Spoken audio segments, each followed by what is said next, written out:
So this is a big, big day, a beautiful day, potentially one of the great days ever in civilization. Trump piştî hevdîtinên bi Netanyahu re got ku îro rojek dîrokî ji bo aştiya Rojhilata Navîn. Serokê Amerîkayê Donald Trump di civîna çapemeniyê hevbeş de bi Serokwezîrê İsraîlê Benjamin Netanyahu re li kesra spî roja duşemê bîstûnê septembra 2025 hevdîtin vekî dîrokî bi navkir û tekeskir ku nîkaşên girîng li ser bîdawîkirina şeresezeyê û bi destxîstina aştiyeke mayînde li Rojhilata Navîn hatîne kirin. Trump gotinên swê bi gotina îro rojek dîrokîyê ji bo aştiye û min û Serokwezîr Netanyahu civînek pir girîng li ser gelek mijarên krîtîk gedandin. Me nîkaş kir ka em çawa şerê şezeyê bikedînin. Li ev tenê beşek ji veneyê mezîntir e ku aştî li Rojhilata Navîn.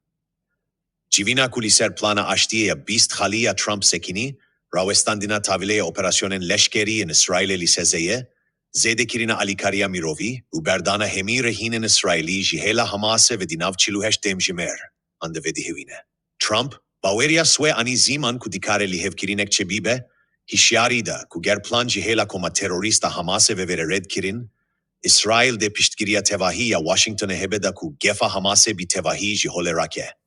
Netanyahu jî pêşwaziya planê kir û spasya Trump kir ji bo alîkariya pêşvebirîna serbest berdana rehîneyan û bîdawiyanîna êşa malbatan. So this is a big, big day, a beautiful day, potentially one of the great days ever in civilization. Things that have been going on for hundreds of years and thousands of years. At least we're at a minimum very, very close, and I think we're beyond very close. And I want to thank Bibi for really getting in there and doing a job. We've worked well together, as we have with many other countries, both of us, with many other countries, which is the only way this whole situation gets solved. And I'm not just talking about Gaza. Gaza is one thing, but we're talking about much beyond Gaza. The whole deal, everything getting solved. It's called peace in the Middle East.